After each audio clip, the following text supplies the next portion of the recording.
நீ இந்த சாதியில் பிறந்திருக்கிற, உனக்கெல்லாம் படிக்கிறதுக்கெல்லாம் தகுதி இல்லை, நீ எல்லாம் எதுக்கு ஸ்கூலுக்கு வர அப்படி இப்படின்ட்டு அவர் வாழ்கிற சமூகமே அவரை தடுத்துச்சு.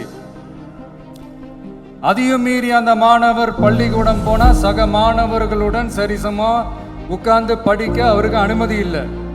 தாக எடுத்தா தண்ணி கூட குடிக்க முடியல.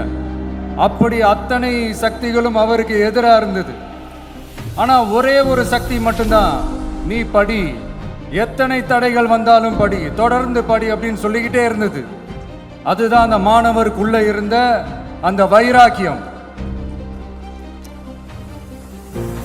அந்த சின்ன வயசுல அந்த மாணவருக்குள்ள எப்படி அப்படி ஒரு வைராக்கியம் வந்துச்சு நினைச்சு பார்க்கும்போது உண்மையிலே பிரமிப்பா தான் இருந்துச்சு.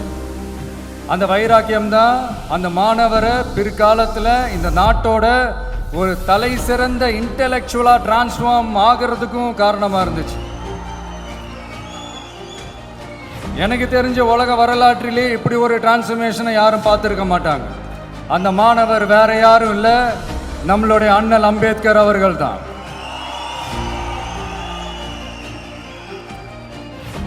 வன்மத்தை மட்டுமே தனக்கு காட்டிய இந்த சமூகத்திற்கு அவர் திருப்பி என்ன செஞ்சாரு அப்படின்னு அதை படிச்சு பார்க்கும்போது உண்மையிலே மெய்சில் இருக்க வச்சுது.